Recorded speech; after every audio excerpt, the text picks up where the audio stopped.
For 8,000 years, the best and brightest from over 400 civilizations had declared the artifact indecipherable. For 8 millennia, it was the ultimate intellectual puzzle in the known galaxy. Entire fields of study, not to mention careers, were built on the simple fact that its mystery was unsolvable. But all of that came crashing down when a lone human specialist, brought in as a token gesture, uttered 7 simple words that would echo through the hallowed halls of galactic academia forever. Those 7 words were, "You're holding it upside down." The silence that followed was more profound than the vacuum of space itself. In that moment, 8 millennia of arrogant certainty, of complex theories, and of celebrated genius didn't just crack, it shattered into a million pieces. This is the story of how humanity's most underestimated superpower, a simple change in perspective, made a complete mockery of the galaxy's finest, and proved that sometimes the most complex problems have the most embarrassing solutions. The heart of this galactic faceplant was the Ogham Stone of Cygnus X1, and it wasn't a stone, not really. It was a smooth obsidian-like tablet found by a Kahar survey team on a dead world orbiting a black hole. It was ancient, predating every known spacefaring race by at least 50,000 years. The tablet was covered in elegant, flowing symbols that seemed to writhe and twist, an organic script that defied all known logic. They weren't etched into the surface. They appeared to be part of the material itself, shifting in the light as if they were alive. The greatest minds were summoned. The Vrel, crystalline beings who process information through light, ran every spectrum analysis imaginable and got nothing. The Lumina, ethereal beings of pure energy, tried to read its psychic history and found only a maddening, silent void. The Cygnans, 6-dimensional cyborgs, ran quantum linguistic models that could simulate 1 billion years of language evolution in a nanosecond. The tablet remained stubbornly, arrogantly mute. The consensus was that this wasn't a language in any way they understood it. It had to be something more.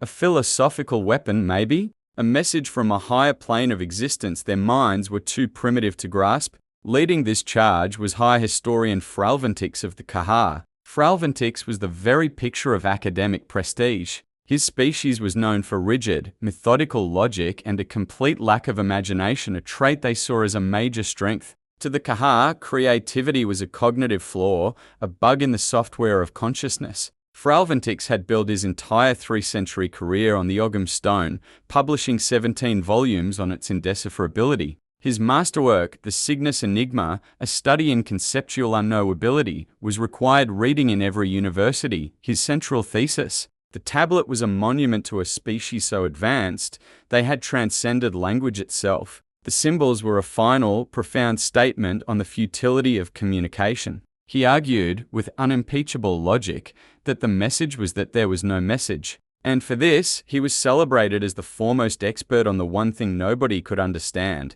Now, he stood at the podium of the Galactic Academic Conclave. Behind him, a massive hologram of the script floated, its symbols twisting in an elegant, mocking dance. For 8,000 years, Fralventix boomed, his voice resonating with practiced authority. We have sought to understand. We have applied every science, every philosophy, and we have arrived at the only logical conclusion: the Ogham Stone was never meant to be read. It is a work of art, a memorial to the concept of silence itself. It is, and will forever remain, unreadable. A wave of respectful applause rippled through the amphitheater. The mystery was finally put to rest. It was unsolvable. Case closed. To put a final stamp on his life's work. Fralventix had one last, tedious box to check. The Galactic Council Charter required that all major historical finds be reviewed by a rep from every sentient species. No matter how junior, it was a gesture of inclusivity that most elder races found patronizing.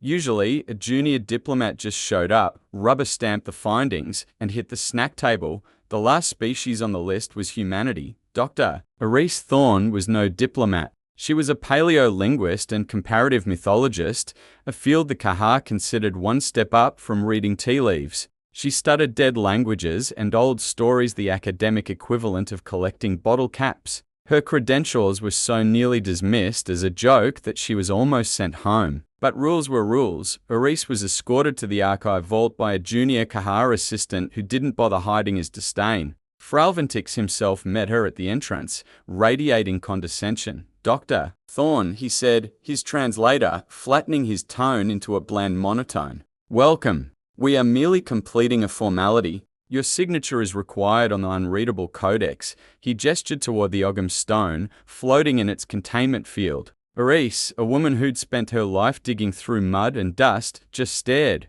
Her brown eyes scanned the object with a quiet intensity. Fascinating, she murmured, walking slowly around the field. The assistant made a quiet, scoffing click. Fralventix remained a statue of intellectual superiority, waiting for the primitive to finish gawking. The patterns are unusual, Eris continued, her brow furrowed. The flow is inconsistent. These loops here, she pointed to a cluster of symbols on what was being presented as the bottom. They look like beginnings, not endings. It's like trying to read a sentence that starts with a period. Fralventix's mandibles twitched. Doctor, with all due respect, you are looking at the result of 8,000 years of study. The patterns have been analyzed by quantum computers. They are not inconsistent, they are conceptually abstract. Eris didn't seem to hear him. She was lost in thought, her head tilted. It was the look a child gives a new puzzle, a look of pure curiosity, unburdened by reputation. Everyone else had studied the mystery. Eris was just looking at a weird rock with squiggles on it. You said you found it on a dead world, she said, more to herself than to him. So the civilization that made it. They were travelers. And if they were bipedal, with forward-facing eyes, like us, her voice trailed off. She took a step back, her eyes widening as a small, horrified smile touched her lips. Fralventix was losing his patience. Dr. Thorne, he said, his voice a little sharper, if you would please sign the waiver. We have a schedule to maintain. Eris blinked, snapping out of her trance. She looked from the tablet to the High Historian, and the smile on her face grew. She had to cover her mouth to stifle a laugh. The Kahar assistant looked horrified. Laughter was not a sound one made in the Grand Archive. I apologize, Eris said, though her eyes were still crinkling with amusement. It's just, you've really spent 8,000 years on this? 8,000 years, Fralventix affirmed, his voice dripping with ice. A period of time I'm sure your species can barely comprehend. We have concluded with absolute certainty that this script is unreadable. Eris took a deep breath. She pointed a single, steady finger at the floating artifact. High Historian, she said, her voice clear and loud in the silent vault. It's not unreadable. You're holding it upside down. Silence. The kind of absolute silence that makes the low hum of a containment field sound like a roaring engine. The Kahar assistant froze solid. Fralventix just stared, his magnificent brain trying to compute a sentence so simple it was impossible. Upside. Down? Fralventix repeated, as if the words were an alien language themselves. Doctor, that's nonsense. In space, there is no up or down. We analyzed it in every conceivable orientation. But did you ever just flip it? Eris asked gently. Your species, the Vrel. You all evolved in environments without a single, consistent down. Your brains don't have an innate, biological concept of gravitational orientation. Humans do. It's how we learn not to fall out of trees. She stepped toward the control panel. May I? Too stunned to speak, Fralventix managed a weak twitch of an arm, which Eris took as a yes. Her fingers danced over the interface. With a soft chime, the Ogham stone began to rotate on its horizontal axis, and as what was once the bottom became the top, the script changed. The chaotic, writhing loop snapped into clean, distinct lines of text. The beginnings Eris had noticed now sat neatly at the start of coherent sentences. The profound, conceptual art form instantly became a page of writing. It was so simple, so obvious, so profoundly, galactically stupid. Fralventix stared at the now legible script.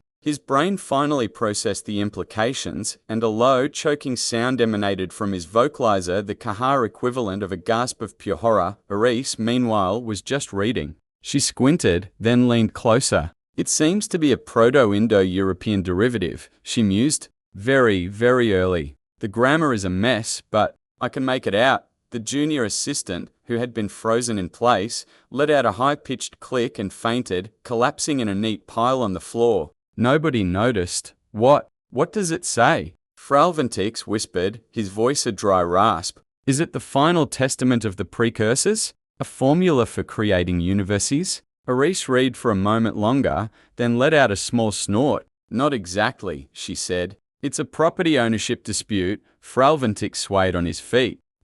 What? A property dispute, Aris confirmed, pointing to a section. This part, roughly translated, says, "This plot of planetary dust belongs to GZORP. Crag, you land-thieving scuttle worm. Build your nesting spire elsewhere or face my wrath." It goes on like that for a while. There's some very creative name-calling in here. The High Historian stared, his multiple eyes blinking out of sync. 8,000 years. 17 volumes of theory. His entire life's work. All dedicated to a petty argument between two long-dead aliens named GZORP and Crag. The news didn't trickle out. It exploded. The Ogham Stone was immediately renamed Zorp's Complaint. Hollow memes flooded the galactic network. One showed Fralventix with the caption, "8 millennia of study. Still can't read the room or the tablet." The fallout was catastrophic. The entire field of conceptual unknowability was dissolved overnight. Dozens of tenured professors retired in shame.